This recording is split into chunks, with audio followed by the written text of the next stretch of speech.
I am happy to be with all of you here today when you are deliberating on a subject which is of vital importance to the welfare of our rural citizens.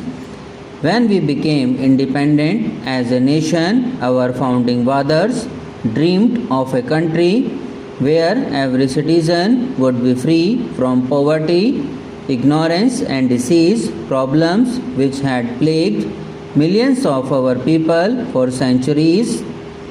While we have made remarkable progress in many spheres since then, it is still a matter of serious concern that large segments of our society still suffer from these age-old issues. It is only by empowering people and by granting them an inalienable right to a livelihood can we ensure that such intentions and dreams get translated into reality.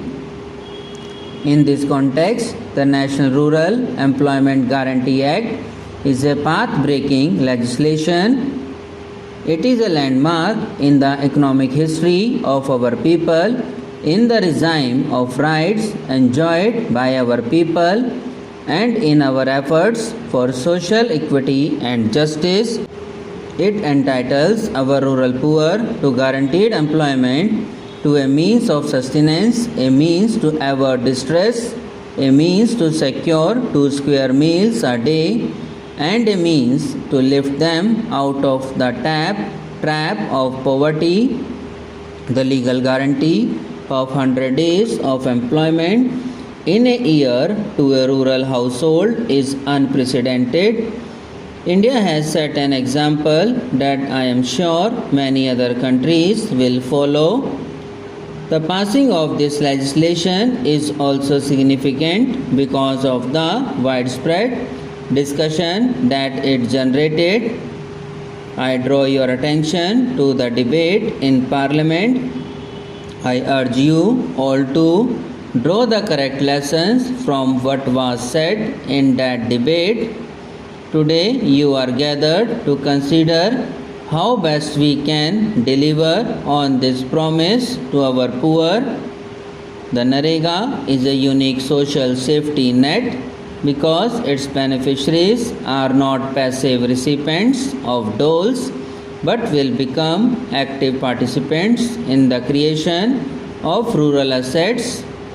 While we are committed to extend the NREGA to the entire country, our focus is presently on the 200 most backward districts. Our government will ensure a completely non-partisan choice of districts. Our performance in these 200 districts will yield useful insights and lessons while extending it across the country.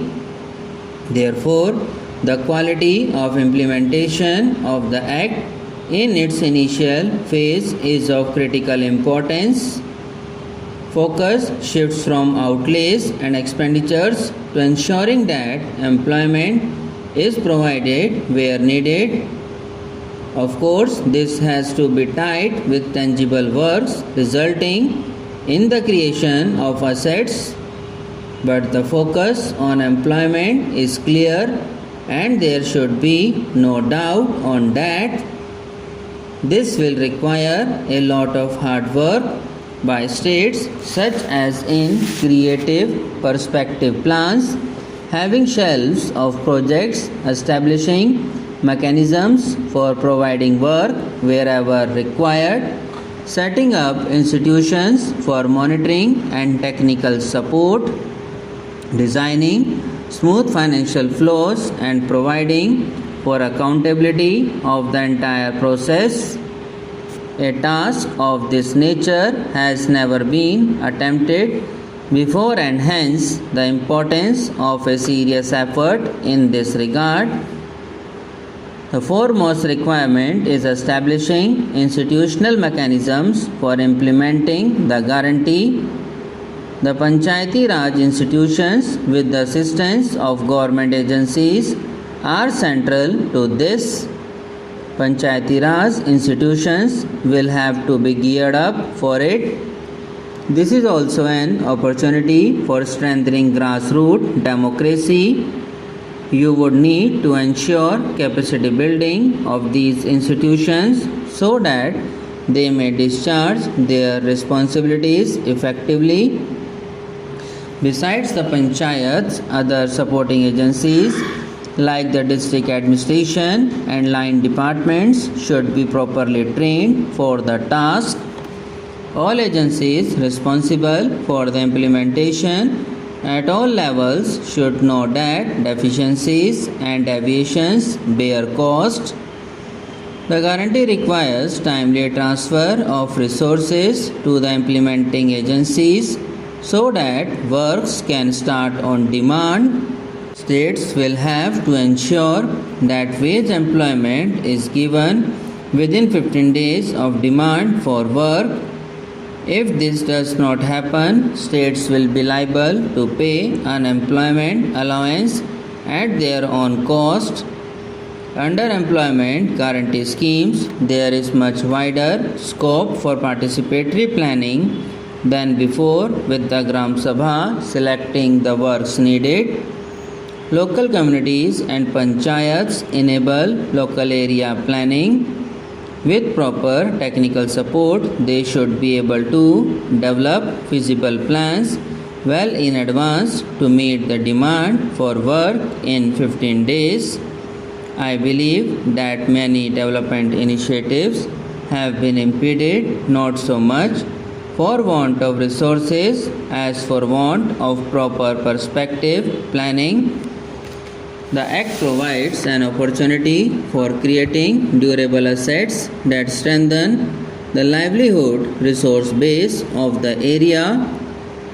Those who work for wages in creating these assets should gradually move into self-sustaining employment. The nature of work suggested in the Act offers an opportunity to states to regenerate their natural resource base and banish poverty. A careful selection and execution of the works has the potential to transform the rural economy of the state and to change the very geography of poverty. The NREGA must be a transparent, being people's program. A careful selection and execution of works has the potential to transform the rural economy of the state and to change the very geography of poverty. The NREGA must be a transparent, being people's program.